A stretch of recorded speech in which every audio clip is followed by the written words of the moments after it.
We've all felt it, haven't we? That strange, gnawing feeling that the person we show to the world isn't truly us. That we're wearing a mask, playing a part, enslaved by expectations we never chose. Friedrich Nietzsche once said, "Man is the rope stretched between the animal and the Ubermensch." But what does that mean? Why do we feel like we're trapped between who we are and who we ought to be? And more importantly, how do we break free? Today, we're going to uncover Nietzsche's secret to breaking the chains of the fake self. This isn't just philosophy, it's a battle cry for anyone who's ever felt like their life isn't their own. By the end of this video, you won't just understand the problem. You'll have the tools to shatter the illusion and become the person you were always meant to be. But before we dive in, let me ask you, if you could strip everything away, every expectation, every obligation, who would you be? Let's find out. The fake self. It's not just some abstract idea, it's the version of you that society demands, the you that says all the right things, wears the right clothes, and follows the right path. But here's the paradox: the more you try to fit in, the further you drift from yourself. Nietzsche called this resentment, the resentment we feel when we suppress our true desires to conform to the expectations of others. Think about it. From the moment we're born, we're told who we should be. Be polite. Get good grades. Find a stable job. It's like we're handed a script for life, and we're expected to follow it without question. But here's the problem: that script wasn't written by you. It was written by society, by your parents, by your culture. And every time you follow it blindly, you're sacrificing a piece of your soul. Nietzsche argued that most people live as what he called the herd they follow rules, not because they believe in them, but because it's easier. But here's the thing: the herd doesn't care about your happiness. Click subscribe to this channel to get more profound insights. It doesn't care about your dreams, your potential, or your truth. Its only concern is keeping you in line. And the longer you stay, the more you lose touch with who you really are. But let's pause for a moment. Ask yourself, when was the last time you made a decision that was entirely your own? Not because it was expected, not because it was safe, but because it was what you truly wanted. If you're struggling to answer, you're not alone. Most of us have spent so long pretending to be someone else that we've forgotten who we are. Why do we stay in the herd? Why do we cling so tightly to the fake self, even when it makes us miserable? Nietzsche believed the answer lies in fear. Fear of rejection.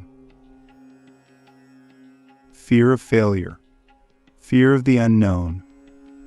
The fake self is like a shield. It protects us from judgment, from criticism, from the terrifying prospect of standing alone. But here's the catch: that shield also imprisons us. Nietzsche didn't sugarcoat it. Breaking free from the fake self isn't easy. It's painful. It requires you to confront your deepest fears and insecurities. But he also believed it was the only path to true freedom. He called this process becoming who you are. Not who society wants you to be. Not who your parents expect you to be, but who you, at your core, truly are. The first step, Nietzsche says, is to stop lying to yourself. Stop pretending to be someone you're not. Stop making excuses for why you can't change. Look in the mirror and ask yourself, what do I really want? What kind of life do I want to live? And be brutally honest. Because the truth, no matter how uncomfortable, will set you free. One of Nietzsche's most controversial ideas is his critique of morality. He argued that most moral systems are designed to keep people weak and obedient. Think about it: how often are we told to sacrifice our desires for the greater good? To be humble, to be selfless, to put others first. On the surface, these ideas sound noble, but Nietzsche saw them as chains that keep us from pursuing our own happiness. He's not saying you should be selfish or cruel. But he is saying that you shouldn't let guilt or shame stop you from living authentically. The fake self thrives on guilt. It whispers in your ear, what will people think? What if you fail? What if you disappoint someone? But Nietzsche would ask, what if you don't? What if you spend your whole life living for others, only to realize on your deathbed that you never truly lived at all? So here's a challenge for you. The next time you feel guilty for wanting something, ask yourself why. Is it because you truly believe it's wrong, or is it because you've been conditioned to feel that way? Nietzsche believed that true morality comes from within. It's not about following rules, it's about creating your own values, your own purpose, your own path. Nietzsche's ultimate vision for humanity was the Ubermensch, the overman or superman. This isn't some kind of superhero. It's a person who has transcended the fake self, who has broken free from the herd and created their own destiny. The Ubermensch doesn't seek approval. They don't follow anyone else's rules. They live authentically, fearlessly, and unapologetically. But here's the thing, the Ubermensch isn't born, it's forged. It's not something you are, it's something you become. And the path to becoming the Ubermensch is through struggle. Nietzsche believed that suffering isn't something to be avoided, it's something to be embraced. Because it's through struggle that we grow. It's through pain that we discover who we really are. So let me ask you, what are you willing to struggle for? What are you willing to sacrifice to become the person you were meant to be? These aren't easy questions, but they're the questions that define your life. We've covered a lot so far, but we're just getting started. In the next part, we'll dive even deeper into Nietzsche's philosophy.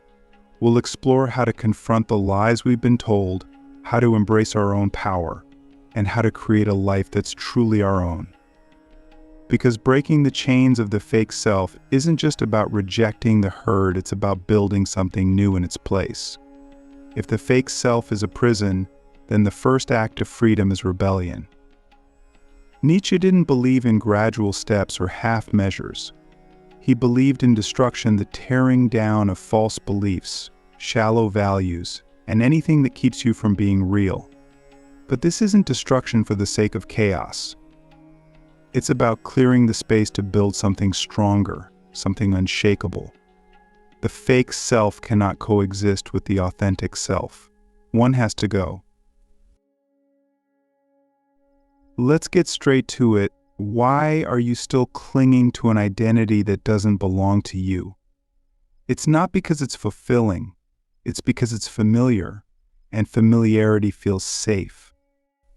Nietzsche called this the spirit of gravity, the invisible weight that pulls you toward mediocrity, conformity, and comfort. It's that little voice telling you, stay where you are. Don't take risks. Don't make a fool of yourself. And yet, every moment you obey that voice, you betray your potential. But Nietzsche wasn't just about pointing out the problem, he gave us a way out. The first step is courage. Not the kind of courage that gets applause, but the quiet, brutal kind that forces you to confront the lies you tell yourself. Courage means admitting that the life you're living might not be yours. It means looking at the roles you've been playing, student, employee, friend, son, daughter, and asking if they're real or just masks you wear to keep the world happy. Here's the truth, destroying the fake self is terrifying. Nietzsche knew this better than anyone. He called it the death of God, not in a religious sense, but in the sense of losing the comforting illusions that give life meaning. For most people, the fake self is like a religion. It tells you what to do, what to believe, and what to value. And when you destroy it, you're left with nothing, no guide, no map, no guarantees. That's why so many people choose to stay in the herd. They'd rather have a false sense of security than face the terrifying freedom of living without a script. But here's where Nietzsche flips the script. The moment you destroy the fake self, you're free to create something entirely new. And this is where the real work begins. Creation is harder than destruction. It's easy to tear something down, but to build something meaningful takes strength, imagination, and discipline. Nietzsche believed that true freedom isn't just doing whatever you want. It's about creating your own values, your own purpose, your own reason for being. It's about becoming your own God. If you're waiting for permission to change, stop. It's never going to come. No one is going to hand you the life you want. Nietzsche believed that transformation happens when you embrace suffering, not avoid it. Pain isn't the enemy, it's the catalyst. Every struggle, every failure, every moment of doubt is a test. Will you let it break you, or will you use it to grow? Most people think suffering is something to run from. They distract themselves with entertainment, numb themselves with comfort, and blame the world for their problems. But Nietzsche saw suffering as an opportunity. It's in the moments of greatest pain that we have the chance to become stronger, wiser, and more alive. He called this amor fati, the love of fate. It's not just accepting what happens to you, it's embracing it, loving it, and using it to fuel your growth. Think about the moments in your life when you felt most alive. Were they easy?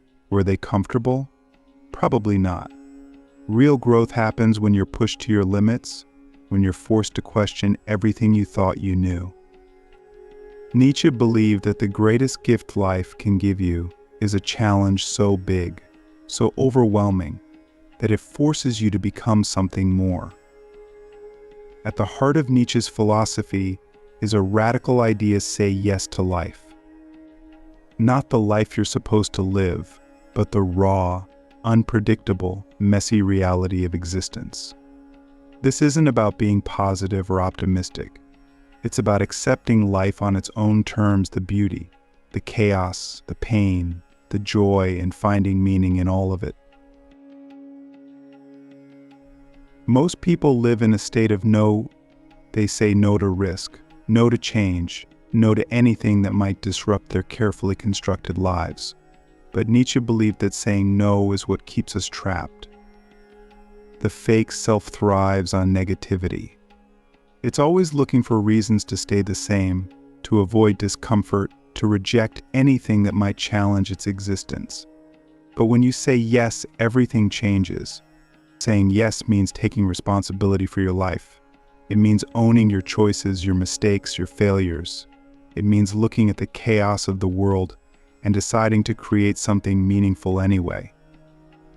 This is the mindset of the Ubermensch, not a passive acceptance of life, but an active engagement with it. Here's a challenge: the next time something goes wrong, don't complain. Don't blame anyone else. Don't try to escape. Instead, ask yourself what you can learn from it. How can you use it to become stronger, wiser, better? Nietzsche would argue that this is where real power comes from, not from controlling the world, but from controlling how you respond to it. One of Nietzsche's boldest ideas is the concept of revaluation of values. He believed that most of the values we live by are outdated, shallow, and designed to keep us weak.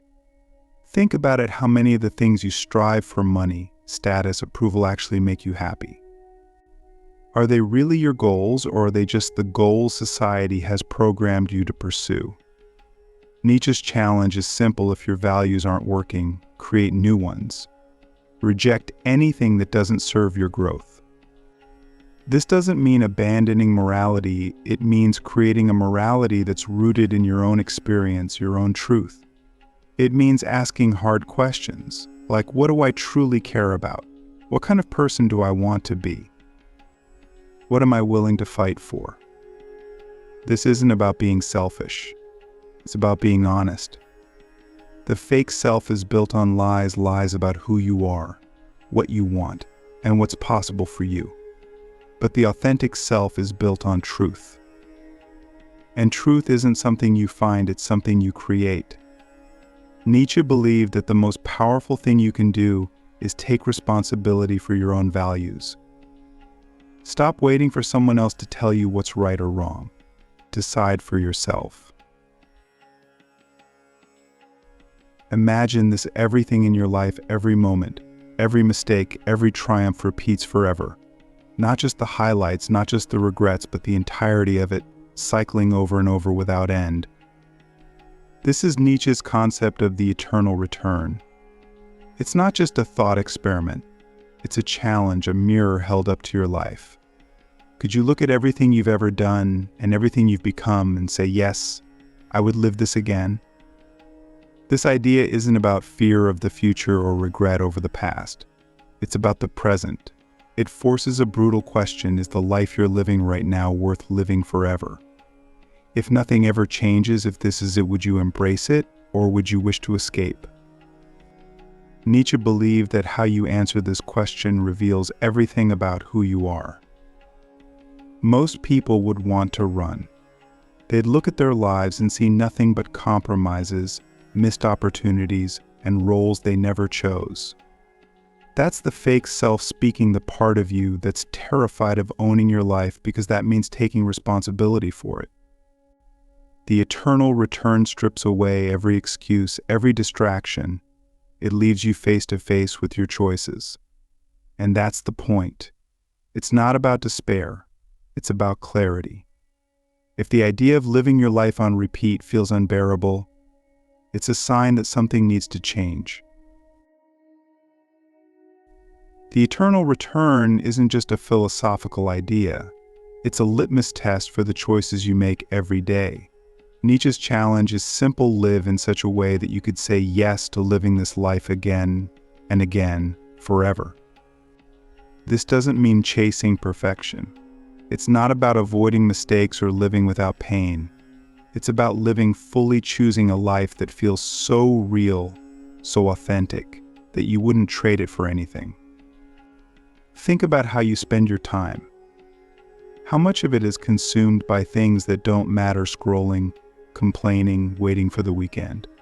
How often do you let fear or laziness dictate your actions? If you knew that every single moment would repeat for eternity, would you still waste it, or would you finally start doing what matters?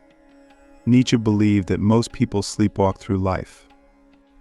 They avoid hard questions, settle for mediocrity, and convince themselves that they'll fix things someday, but someday never comes. The eternal return shatters that illusion. It forces you to see that the only moment that matters is right now. Not tomorrow. Not when you have more money, more time, or more confidence. Right now. The eternal return isn't just a thought experiment, it's a crushing responsibility. If your life repeats forever, then every choice you make is eternal. Every decision, every action, every word, it all matters infinitely. This can feel overwhelming, but Nietzsche saw it as a source of power. If every moment is eternal, then every moment has meaning. There's no such thing as just another day. Every second is an opportunity to create something that lasts forever. But this kind of responsibility isn't for everyone. Nietzsche knew that most people would rather avoid it. They'd rather blame their circumstances, their upbringing, or the world around them for the way their lives turned out. But the eternal return destroys every excuse. If your life repeats forever, then it's yours, completely. There's no one else to blame. This might sound harsh, but it's also liberating. If your life is yours, then you have the power to shape it. You're not a victim of fate. You're the creator of your own existence. Nietzsche believed that true freedom comes from owning this responsibility, not just accepting it, but embracing it. It's not about control. It's about creation. The Ubermensch isn't some abstract ideal. It's a way of living. It's the person who says yes to life, even when it's hard, even when it hurts. The Ubermensch doesn't wait for meaning to come from outside. They create it from within. They take chaos and turn it into order. They take suffering and turn it into strength. They take responsibility for everything, the good, the bad, and everything in between. But how do you actually do this? How do you live as the Ubermensch in a world that constantly tries to pull you back into the herd? Start by rejecting the narratives that don't serve you. Stop living for approval, for status, for things that don't matter. Nietzsche called this going under, letting the old self die so that something new can be born. This isn't a one-time thing. It's a daily process. Every time you choose authenticity over conformity, creation over destruction, you become a little closer to the Ubermensch. It's not about perfection. The Ubermensch isn't perfect. They fail, they fall. But they don't let failure define them. They use it. Every mistake becomes a lesson.